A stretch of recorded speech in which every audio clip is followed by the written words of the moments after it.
Good morning. I'm Thomas Aujero Small, one of your city council members here in Culver City.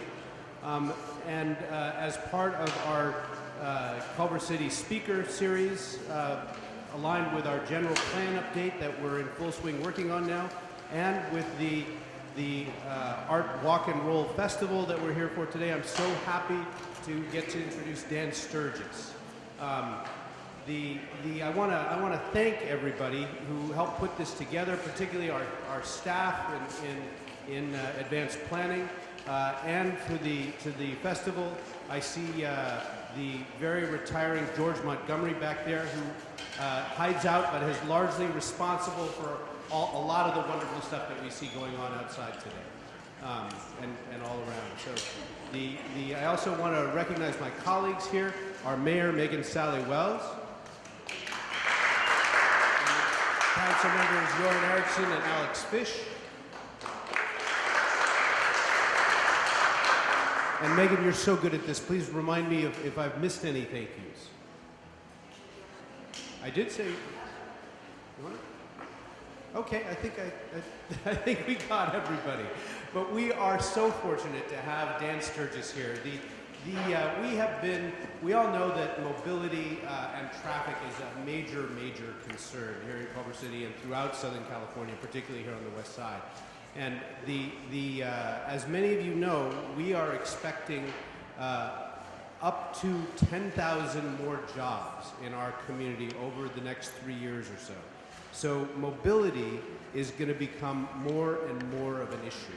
And we have a bit of a jump on it, that we've been thinking about it for a while, but all the solutions really are going to be necessary for us to be able to work on this and to get it to where we can get around without having just one person in one car clogging up the roadways that take up to 25% of our city. So, taking back our streets for ourselves for different types of mobility is what today is all about. But Dan Sturgis has been a visionary in this field for decades. So it really is amazing to have him here. He has been a transportation designer and theorist, and the extraordinary thing about Dan is that he's a practitioner. He has actually designed modes of transportation in the industry, as well as I can't help going back to the word visionary intellectual on this, but he has not been, he would be very welcome in the halls of academia, but that's not where he has spent, certainly most of his career. He's actually been out there where the rubber hits the road, designing these things that make us able to get around and really being a spokesman for them. So, if he was to tell us about his career, we would see the trajectory of design for transportation, what it's looked like over the decades and where it's headed.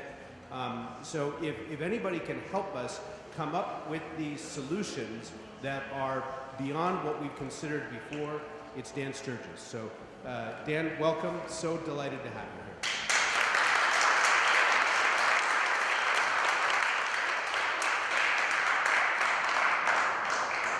Hi everyone. Is that on? I think I know a fair number of you here, so that's awesome. People still like me. This is my presentation about creating a master plan to really improve Culver City, and my canvas is pretty much LA County. I mean, that's where I think it's important to work. But yeah, we live on this planet, and it's a pretty trippy thing, and we don't have a lot of time to think about how amazing it is because we're struggling to go anywhere in our cities. And we get in our cars to go somewhere, but they maybe are not taking us where we really want to go. So I think that this is a time we need a new way of thinking about how to solve these problems. Traditional, like you can go to the car design world and they're in their own silo. You can go to the public transit world and they're in their own silo. Now there's Uber and Lyft in their own silo. We need to think more holistically and more creatively how we're going to solve these problems.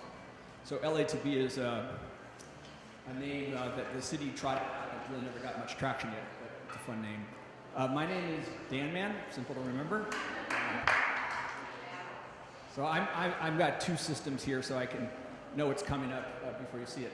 I'm here because George, where's George? George not here anymore? George basically is across the street And he got me to come here and do this talk after seeing me talk at UCLA a year ago. And he's awesome, and if you want co-working space, that's the place to go, in my opinion. So we're in this process of going from really an automobile culture, I'll call it an automobile monoculture, to a future that's mixed modal.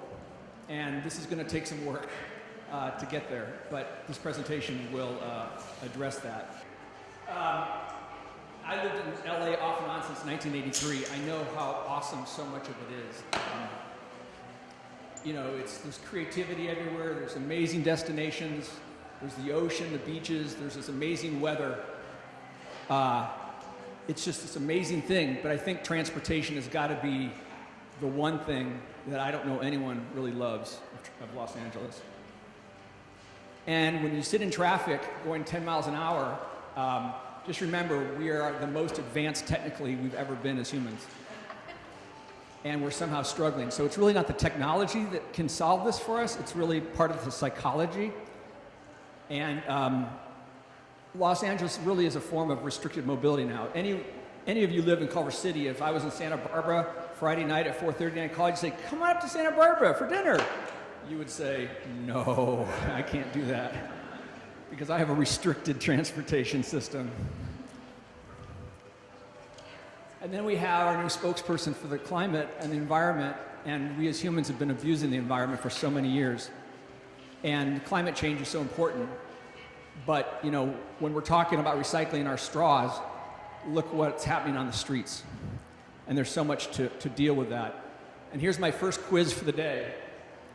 A gallon of gas weighs 6 pounds. When it goes through your engine, it's burned and it becomes CO2 and other stuff. Even though that other stuff's invisible, it has a weight to it. Does anyone know how much your gallon of gas weighs when it comes out the exhaust pipe? 20 pounds. And then, to also get our gasoline, you know, we go and are not nice people on the other side of the planet. And this picture I'm going to show you is from Life magazine. It's really tragic. It's a little boy that lost his arms and was burned, and his aunt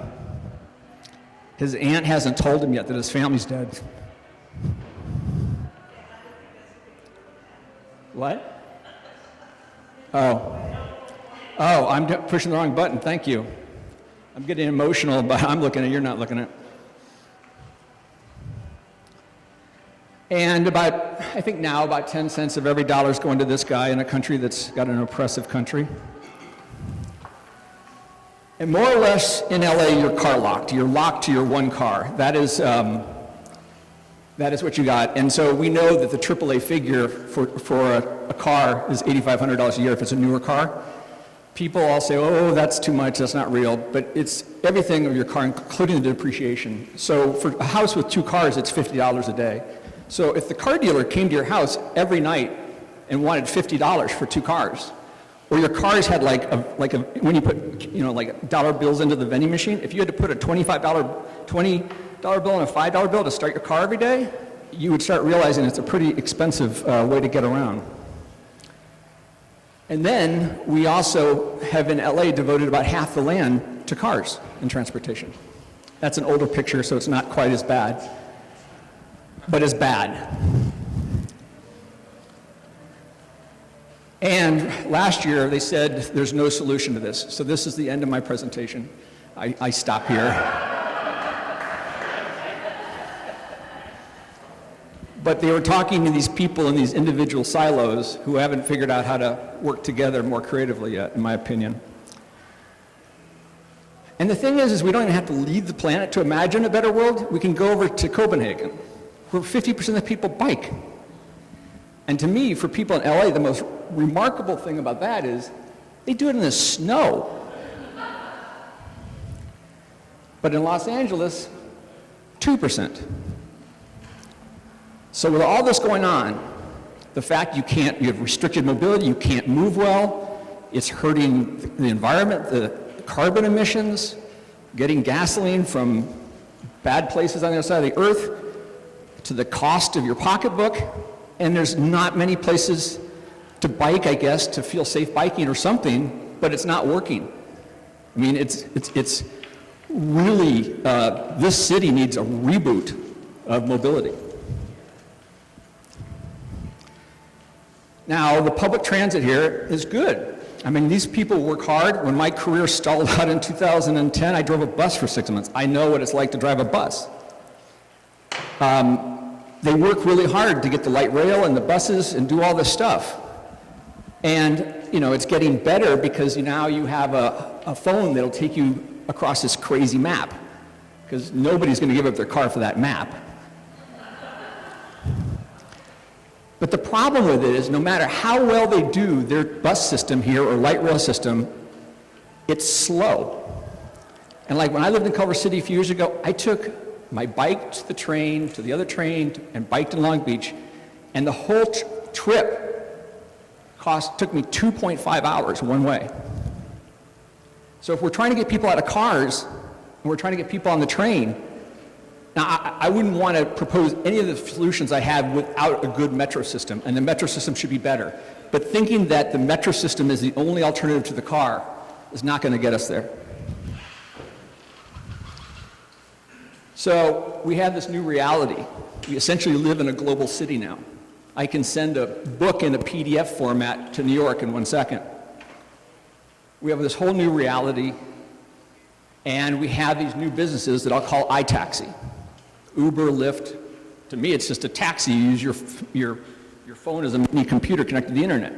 So I have an iTaxi. Well, they're not supposed to call them taxis because all these regulation things. It's ride sharing or ride hailing or something like, I don't know what that is. I know what a taxi is. And it's remarkable. It's remarkable what Uber and Lyft and iTaxi is doing. How many people here have taken an Uber and Lyft before? Almost all of you. So you know what it's like to open up an app and pretty much have a ride within 5 minutes and go wherever you want to go directly. But the problem with this is it's expensive. So it's about $2 a mile, maybe a little less, but if I go up to Sherman Oaks, I'm looking at a $56 round-trip ticket on an Uber or Lyft. Sorry.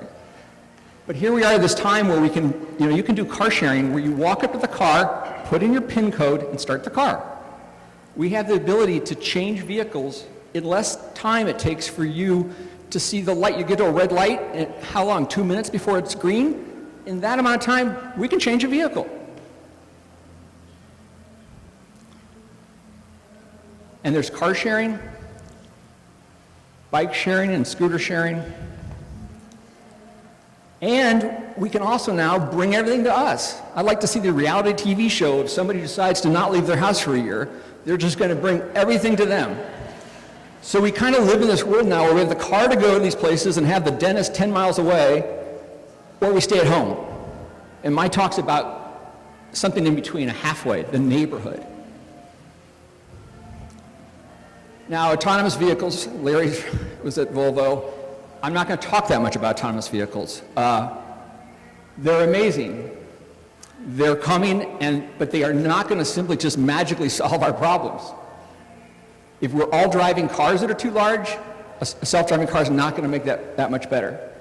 So if we have someday, like all of us, in the next 3 years, you're going to come to a four-way stop sign, you're going to look to your right, and there's going to be no one driving that car there. And you're going to go like, holy cow. It'll be the first, it'll all happen to us. You remember where you were in 9/11? When that towers went down, you'll remember when you see your first car with no one in it, drive up and wait for you to go across.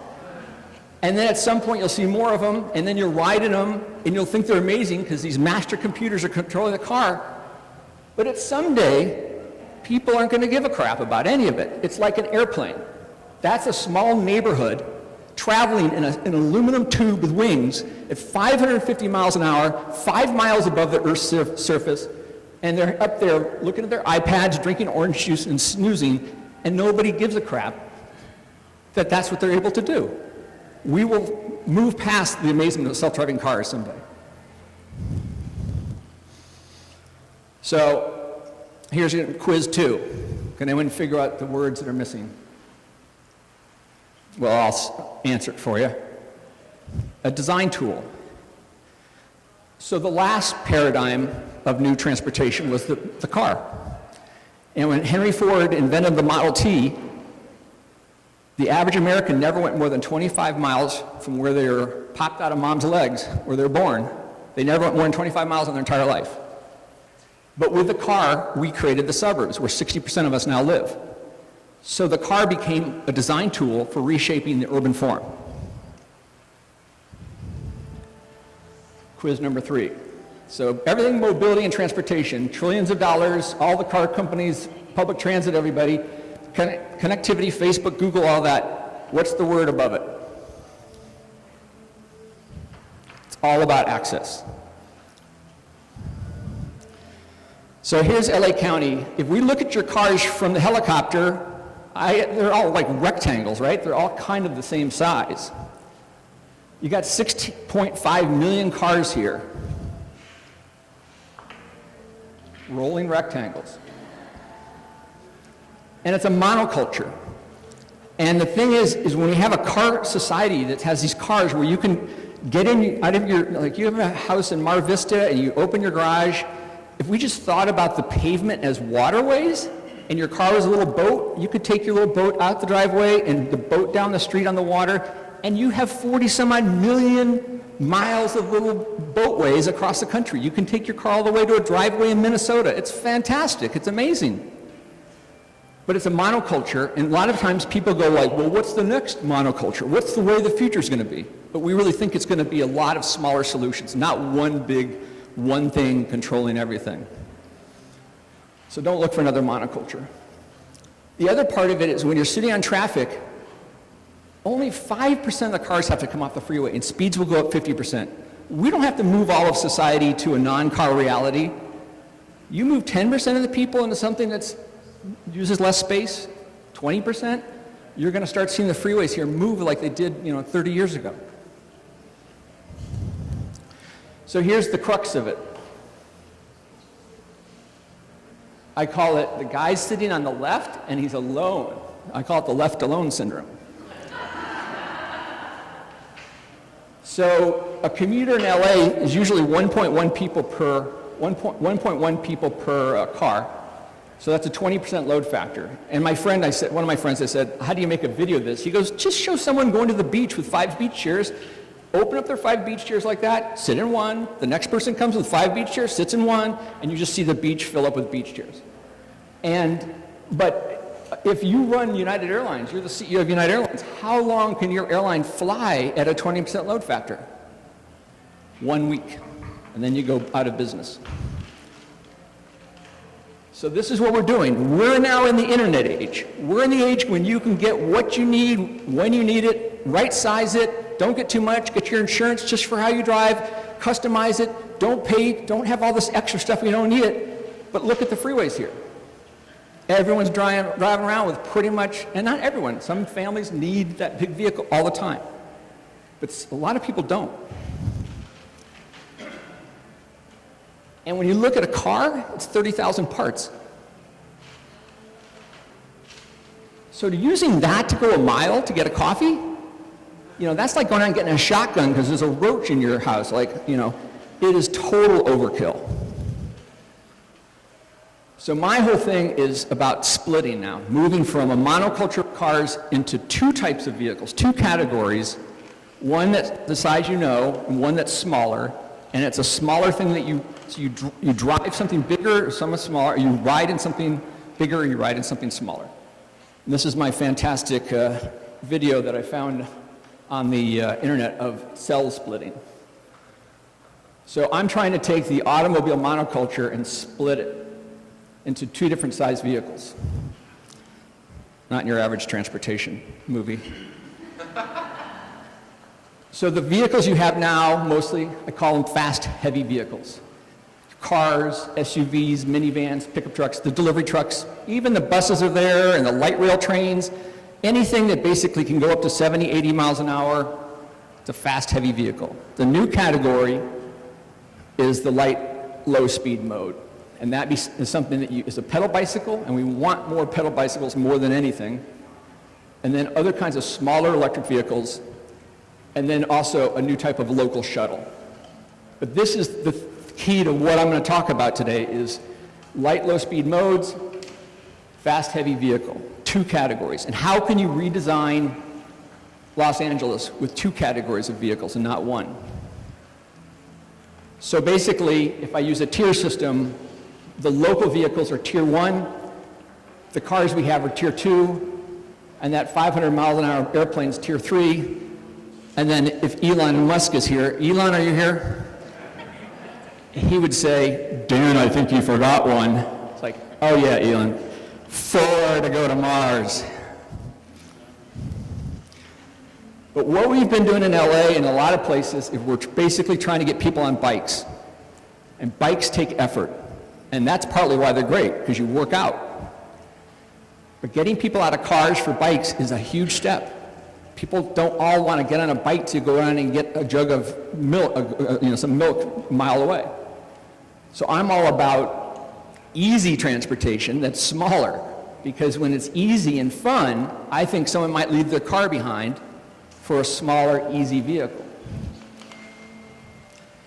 Now, I started another company in 2006 and then raised $2 million, and then there was a thing called the economic collapse, which wasn't good timing for me.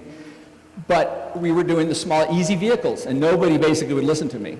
No, almost nobody. But to see these little scooters come out is exciting, because this started 2 years ago in Santa Monica, and within 2 years you have 38 million rides. So people do like easy vehicles.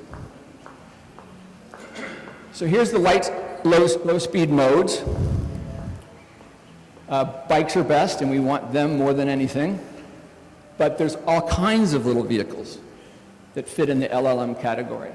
Some you might not know yet, some not are in production. And the thing about a light, low-speed vehicle is the safety is not only based on the vehicle, it's about the environment where it travels. So if I give you a small little light, low-speed vehicle and you go out to Venice Boulevard, you're like, yikes, get me off this thing. It's because of the environment. And part of what we can do as people is change that environment. The streets of Culver City are owned by the citizens. You don't have to let Uber drive down your streets if you don't want to. You don't have to keep the streets in the same shape that they are if you don't want to. This was the little vehicle that I designed years back. This is one of our customers. He's had his in Santa Monica for 14 years. He drives on Lincoln Boulevard. He goes up to 35 miles an hour with it. He bought it and had 2 cars in the family, his wife and his son, and then they sold 1 car, and then they sold the 2nd car. And they've had it for 14 years. It's an interesting digression for me right now is his son, who's now just entered college, all of his son's friends are looking at their cell phones with GPS in Santa Monica, like, where are we? Where are we going? And the kid who grew up in the back of my little vehicle knows all the time where he is in Santa Monica. It's pretty interesting. So there's other little vehicles coming. And this is a cute little vehicle in, actually I'm trying to do 2 things. I want to play the music off this system. All right, here we go. Oops.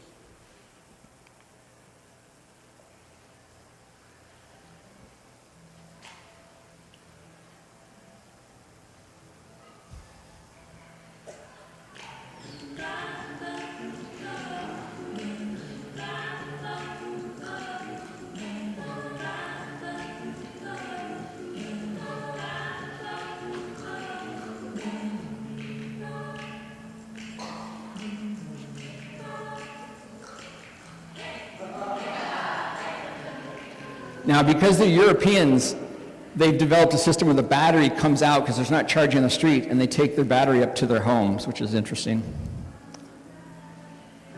But these vehicles are available today. Not many of these Chinese lower price ones are coming here.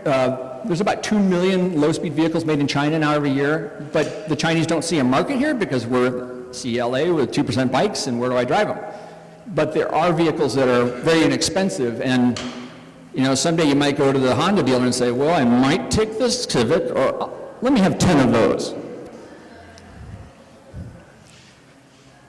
But I will tell you, in LA, there's work being done to look at how small vehicles fit, but even though I designed a 2-passenger side-by-side vehicle, it takes a lot of space. So I'm a bit more of an advocate these days for a neighborhood vehicle being a tandem seat, and Here's a version of that. This is a pedal electric. It's pedal and it's electric powered. You could have it without the pedals if you wanted, I guess. But this is narrow, not any wider than a bicyclist.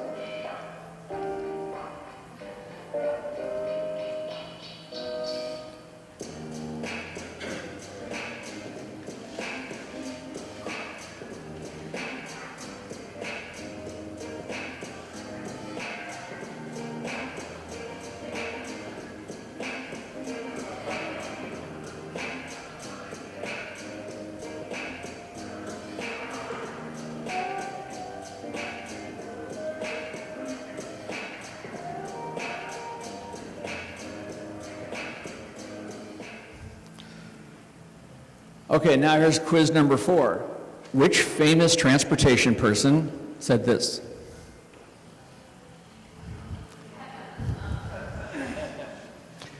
As we say, Elon is really good at thinking big, but not so good at thinking small. But the other part of this is the shuttles. We have this ability that not to have a small vehicle to get to your neighborhood mobility center or to the local stores. This is just a quick, video by Toyota.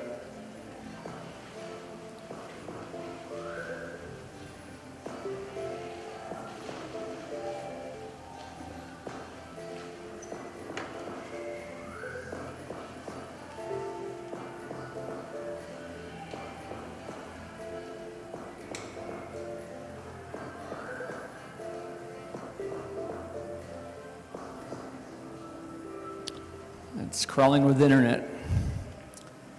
Okay, so after all my many years of doing these small vehicles, there's 2 basic things that are really important to start right-sizing transportation in LA County. One is the safe travel corridors. If there's not going to be a safe environment for these small vehicles, nobody's going to use them. The second thing that I've always wanted to do, and it's been hard to do it until now, is how do you get a small vehicle into someone's house, but it's not an additional vehicle? Like if you're a 2-car house and here's your neighborhood vehicle, now you have 3 vehicles to deal with. I've wanted the small vehicle to come and replace a car. And so to do that, it takes the kinds of ideas that I'm going to show you now going forward, which is how to create a way to not have to own that second car. And I also need you to kind of become a dreamer now. Like here's a beautiful car from 1970. The same year, there was a designer in Italy designing this vehicle. Because a show car, you just don't worry about the constraints. You just basically think, what do you want to make? Maybe it's not manufacturable. Maybe it won't even drive down the street. It's just to show your idea. But we don't do that enough in urban mobility and solving cities' problems. We don't think, when I show you some new ideas, you don't have to go like, well, is Uber going to provide that? Or does the city? We don't have to worry about that right now. So my solution, I call GoPoint, which is a proposal for a new type of a hybrid public-private transit network that uses these small vehicles. But to go into GoPoint, the first thing is you have to think about urban densities. Too many transportation conferences, people don't talk about the differences between New York City and Torrance, California. In downtown San Francisco, I call it a thick city, like a thick steak. And thin city, public transit just hardly works in thin city. And LA County, and look at the valley, or you're in a corridor here from Culver City to downtown LA. It's a little denser than thin city, but going south or south central LA or down into Orange County, most of it is thin city. And so I started working in 2004 with CalSTART out here.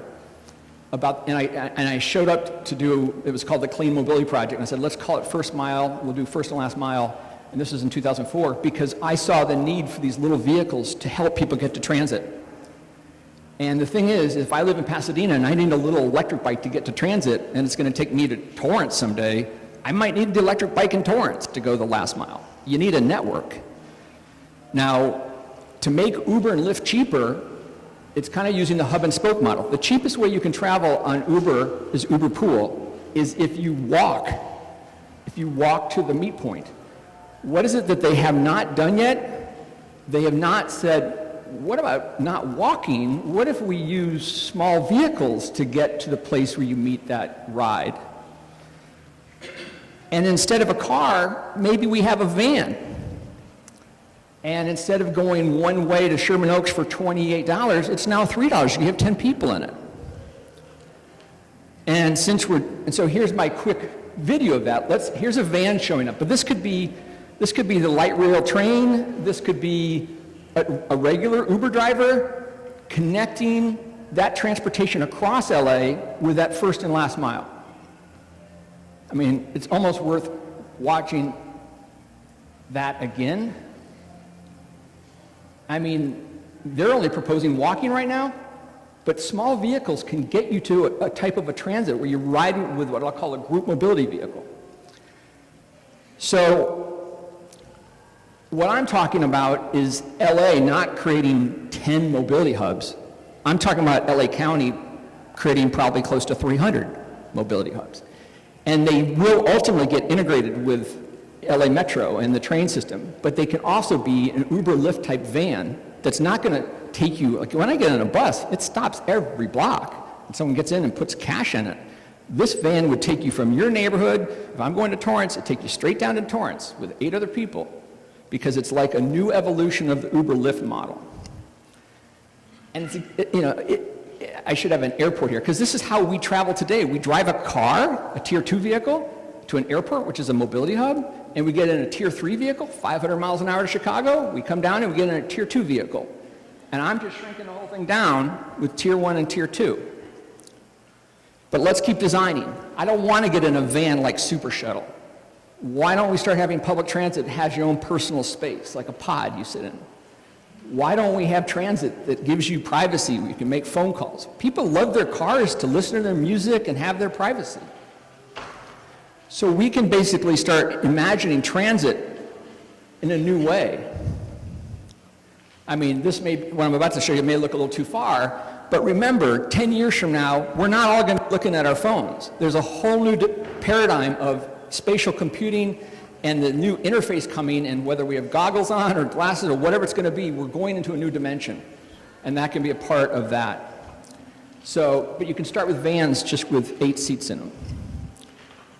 And so a mobility hub could look like this, or it could just be a part of a parking lot where the van shows up and you maybe want to store your electric bikes or your things. So these hubs could be very light, very inexpensive, but it's just where tier 1 vehicles are going to store and get on a tier 2 ride across town.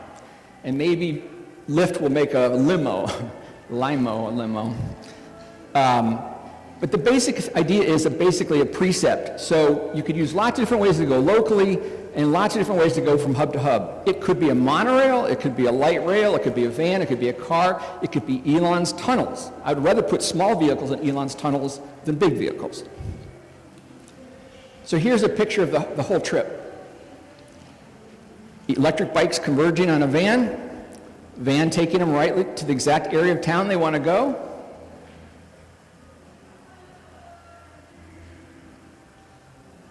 And they ride to their destination.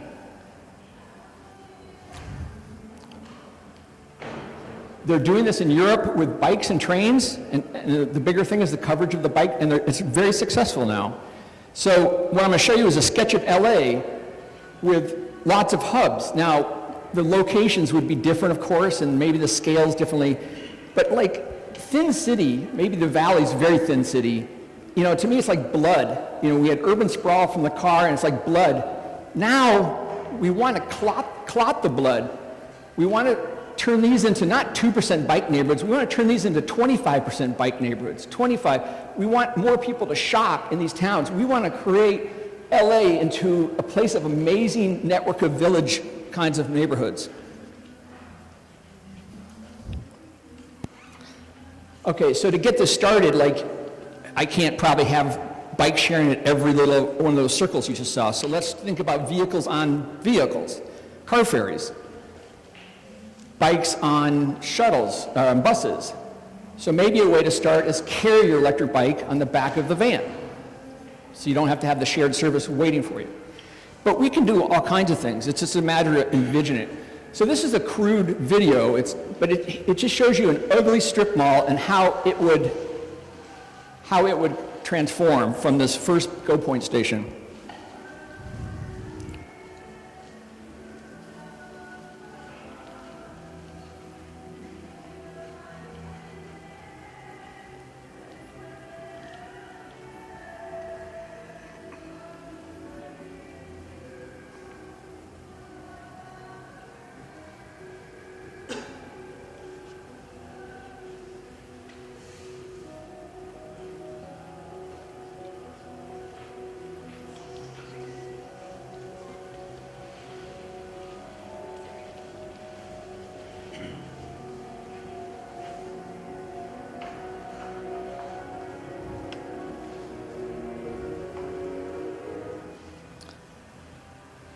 So that's Go Point.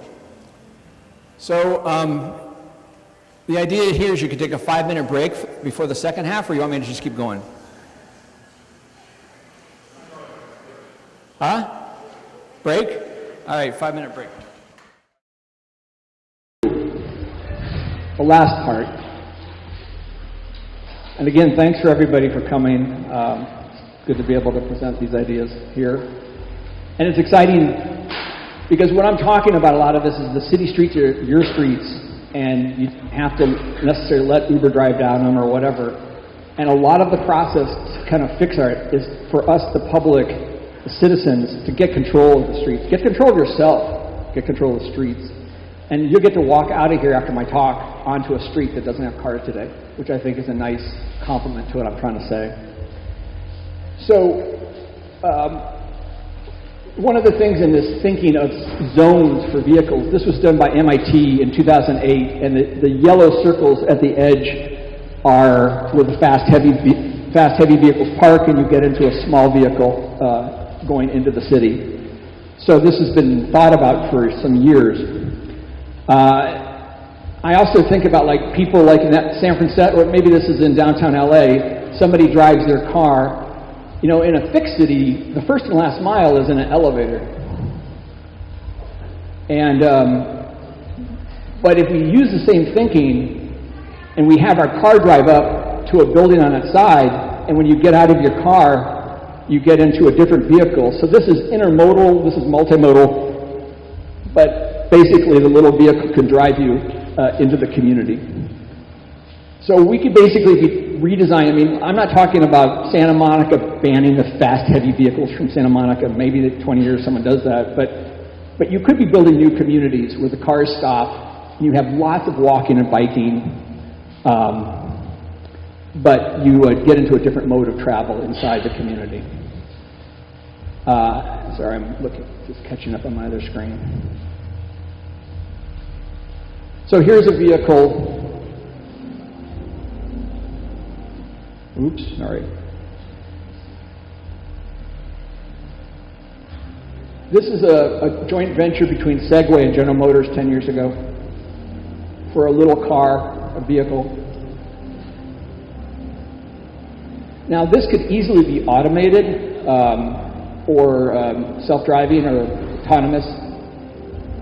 Like Culver City could essentially make a ramp system that goes over, you know, it could be a bridge, but there could be a level up there. But these little vehicles that are driving a computer, they could stay on the ramp, you know, just go right by the edge and not have a very big track.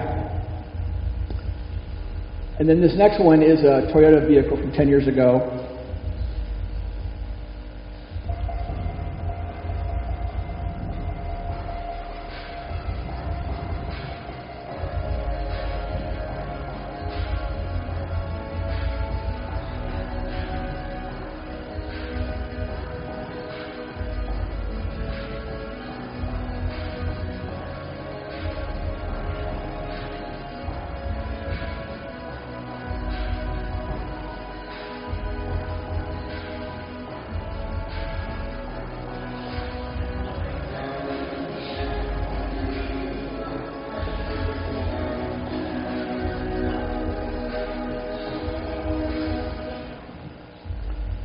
Okay, now when I show these little vehicles, typically what people say is, oh, it looks like WALL-E.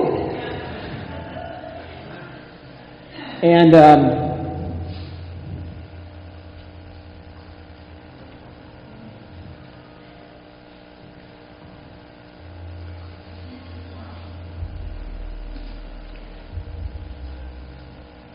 But the thing is,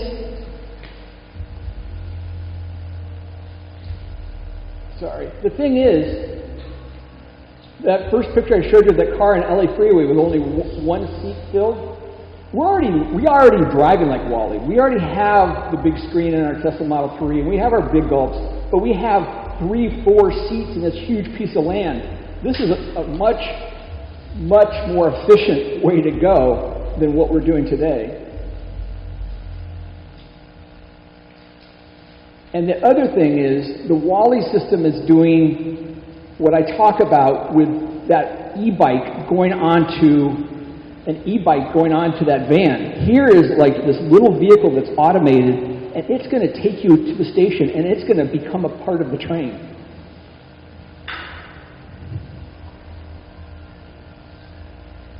So that's a bimodal system. Actually, one of the best transportation systems ever shown to the American public. They all think it's horrible. I mean, I could ride my little vehicle up to a monorail in Pasadena, shoot down to Torrance, and ride my little vehicle to my meeting. And I could go to a station, maybe with my little headset on, my VR headset, and that little seatmobile would transfer to another train without me even knowing. I'm just watching a movie. But what's the main problem with the with the Wally model? Anyone know? Why is it so bad?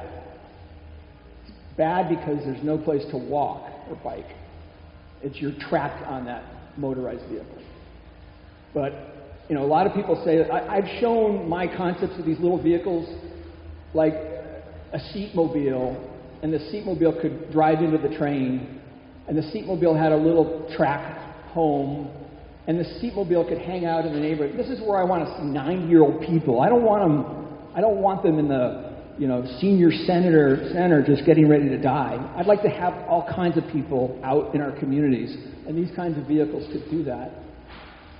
And it could take you in the home. But like I showed this to the editor of Dwell magazine, and she thought it was the devil. The devil. Like, why would I want to have a vehicle come into your house, even though most Americans want a car that goes right in their garage? And I'm just taking it a little further in.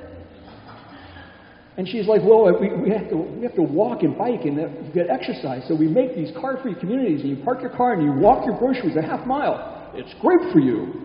It's like, yeah, but aren't we trying to respond to climate change urgently? So your big plan is to make it harder for people to get around?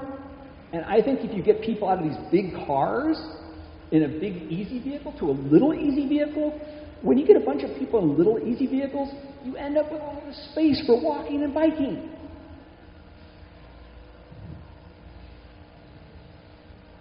Sorry, catching up here. So I could talk another day about how we could design new cities or communities around smaller vehicles. Personal rapid transit systems haven't got much attention, but these are basically like horizontal elevator systems. This is the Microsoft campus. So if you get in this pod and you're going to the other side of the campus, an elevator stops at every floor that people want to stop at. This takes you right to your destination. And then this is kind of like, just in my sick mind, this idea of the Russian doll. So someone drives up to a community and the big cars aren't allowed, but they don't want to get out of their chair. So, in they go. But look at all this land that's just sitting there for those left alone vehicles that you repurpose.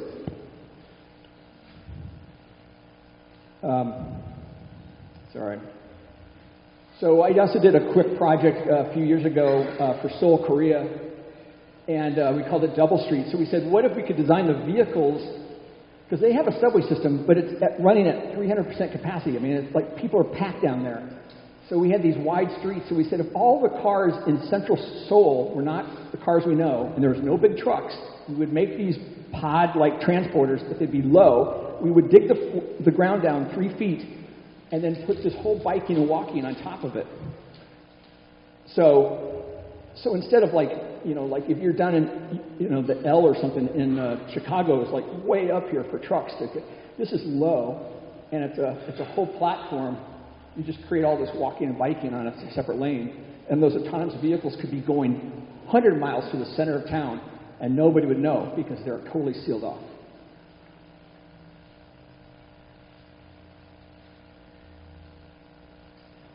Okay, so now, beyond my little idea of this little zone that you're in and things like golf carts, there's other vehicles. This is to go to Santa Monica now.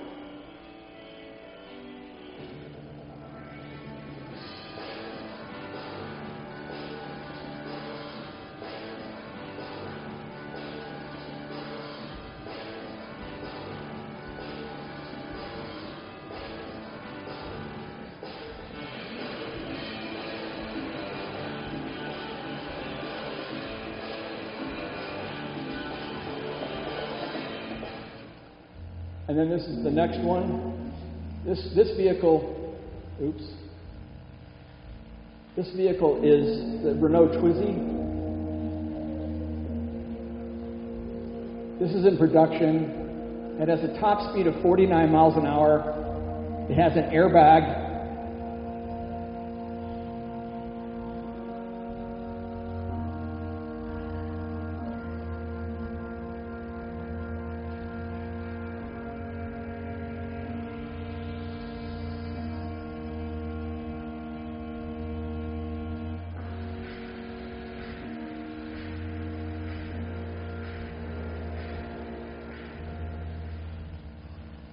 All right, so now here is our insanity. Today I can buy a motorcycle that goes 249 miles an hour, and I cannot buy a 49 mile an hour Twizy. If Renault will make that for me, that goes 25 miles an hour, then I can buy it, half the speed. But I can buy this today, 249.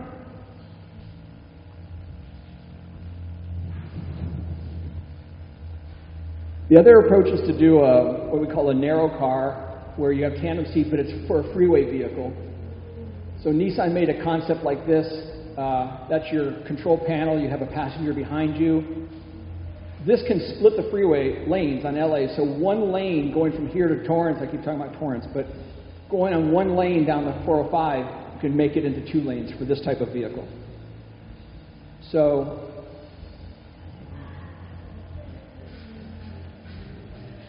now, Larry's here that worked at Volvo. Volvo worked on one of these. They didn't put it in production, but they can bring all the safety of a car into one of these vehicles.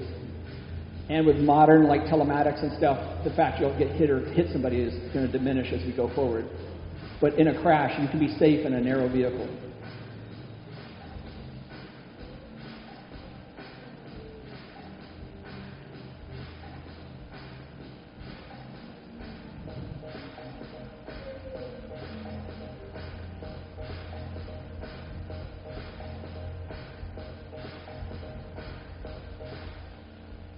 Okay, so now let's turn the page a little bit. 2 categories: light, low-speed vehicles, fast-heavy vehicles. LLMs, they're simple like golf carts. They're easy to create. Once you start encouraging people to have these small vehicles, and then you have the Go Point, these vans or trucks or vans or buses that can run people across town fast to another local zone, people can make their own vehicle. Architects start making their own pedal cars. You go to Burning Man and you start seeing local vehicles that are wacky because my niece Lily made one. And this self-driving shuttle was co-created. We use the internet. When I worked at General Motors Design, I had to go 3 levels of security to get into a studio with 4 designers. Now we go on the internet and we work together with other people. And this came in from the internet to design a shuttle by a designer from Central America. Now, this is where I went to school, Art Center. It's an awesome school, and we have a professor here from there. But the price has gone up since when I went there in '83. And we have 7.5 billion people on the planet, and there's only 40 or less students that start every semester in a transportation degree. And I think we basically need to democratize design education. We need to get all kinds of people designing. We need design in K through 12.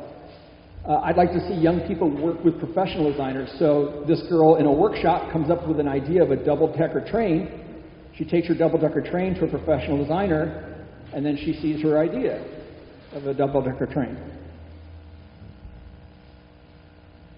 And then one day there's no Culver City News, I know.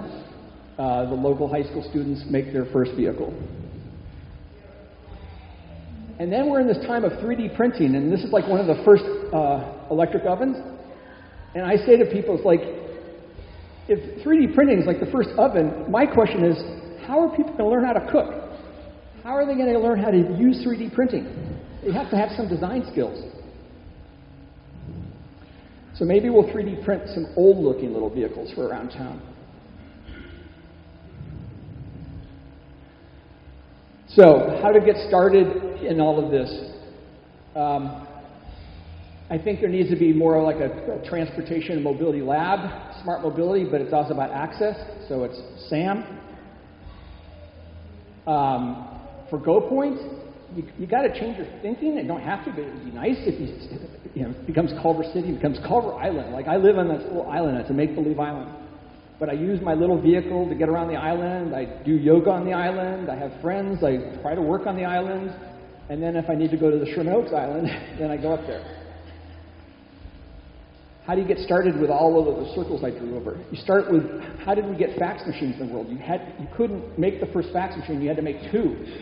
So if we start thinking about how to help households eliminate one car, we start to think about like how you can offer someone a solution to that second car. And I think one of the things I haven't talked about is if we have a little mobility hub in Culver City, and I'm back in my dreaming mode now, I'd like to buy the Honda dealer and put like 300 cars in there that you can just rent by the hour. And you can get any kind of vehicle you want. You can get, SUV, or you get a electric car or whatever you want. But it's like you drive your small electric bike to the station and there's a valet person for it waiting for you with your car and you get in it. So you have the cars when you need them to go far, you just rent them. But if you're going to cut down your carbon footprint by 90% and take the Go Point system, and you want to take a really nice vehicle to Palm Springs, you take that vehicle. That gets 200 miles a gallon, a Volkswagen. Or on a nice afternoon, you want to go down to LA and on the beach, you drive a nice convertible. This isn't trying to get people out of their cars for little boring Nissans. This is getting people out of their cars for an ability to have lots of different vehicles to use, and not just be tied to one vehicle, one vanilla vehicle for everything.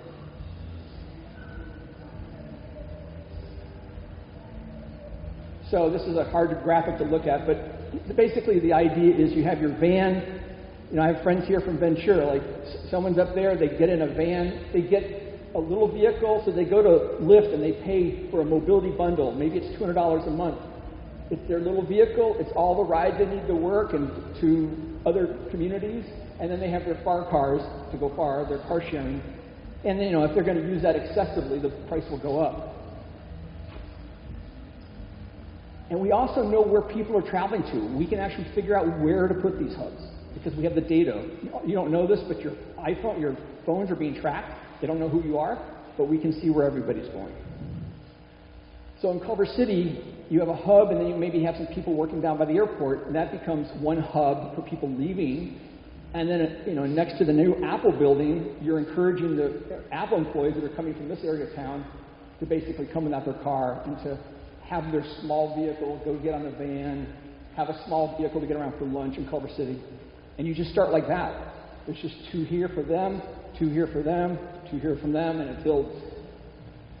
And then for experience, like, people would hate me for this, I guess, but to basically have like a mouse hole, you cover the streets and only little vehicles can go in. I mean, basically, if I lived 4 blocks away and my e-bike would take me into the center, why would I take my car there? And like going and renting Dodger Stadium parking lot and having expositions where people can actually experience little vehicles with these mocked-up street environments to see if they like it.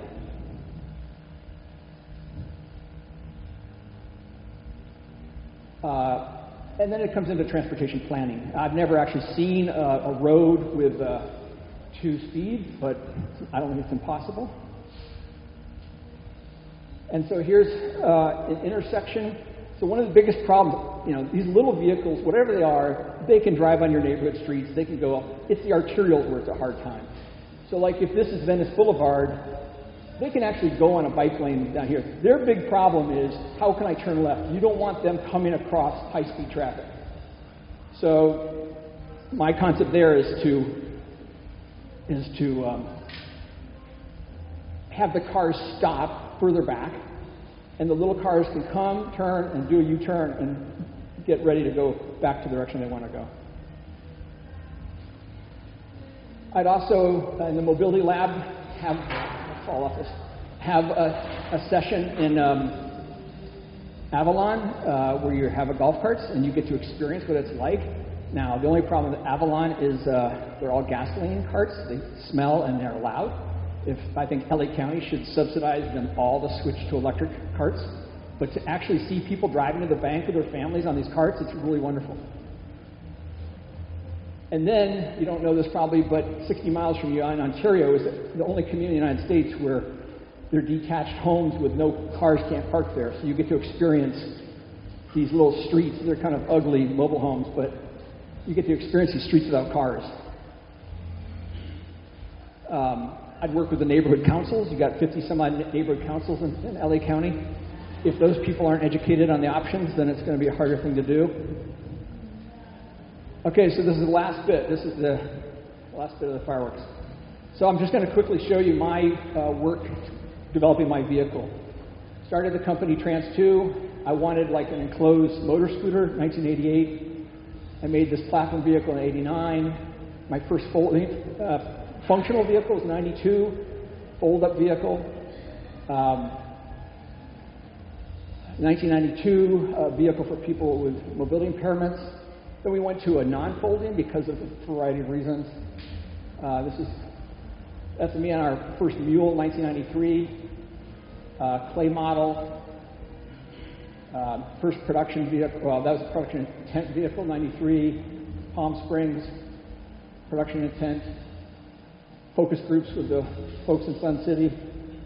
95, the production vehicle, the first factory. I wanted to have a stork deliver it, so like when you got my vehicle, it would be like a Tupperware party, and then you'd have put like a little flag in the front of your house, like I'm expecting. And I also wanted kids to design the marketing materials, the brochures and the videos. 95, and that never happened yet. So the vehicle came out.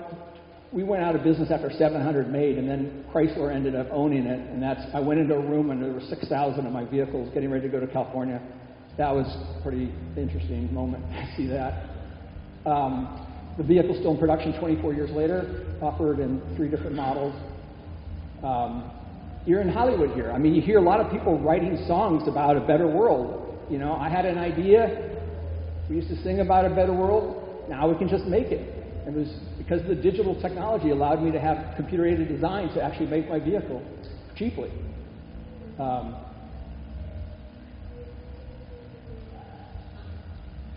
So this is about the end. So I started General Motors, created my NEV company. When I went out of business, I started working with the Institute of Transportation Studies Davis. So I really crossed the tracks and started meeting the public transit people, meeting all these people. I was a bus driver for a bit. I was a professor. But in trying to change transportation, like these are 4 relevant leaders here. Phil runs LA Metro. Salita is the head of LA Department of Transportation. Logan runs Lyft, and Dara runs Uber. So Phil, mostly from Army, bus and rail operations in Denver. This is his time at Metro. Salita's awesome. I don't really know her. She comes from a history major. She, public and private, she's done a lot of stuff on bikes, transit, in livable cities, really good initiatives, and she's run the LA DOT since then. These guys, business major, Zimride, then to Lyft. Dara is just new to Uber. He's saying that he's going to disrupt $7 trillion of all the cars business on the planet, 54 billion ride public transit industry. He's going to disrupt all the stuff. He has very little hands-on experience with it. He ran Expedia where you can buy a ticket for a plane or a hotel room, but somehow he's doing that. But for me, none of these people deal with vehicle design. Any of these really see a need for me to be in the room. So part of my story too is I focus on bimodal, but I'm also bipolar. And And I couldn't think about all the stuff you saw today if I wasn't bipolar. It's just taken me a while to learn how to regulate myself, regulate my brain. And so basically today, I do some consulting, I do some speaking, I do some monthly writing. But like when I applied to LA DOT to be their transportation czar, they didn't give me a meeting. So for about 15 hours a week now, for the last year, I actually stock the shelves on a grocery store. So that's what happens when you're a holistic thinker. There's not always a great career in it. People don't get what you're about, but that's my story, and I really appreciate you all coming.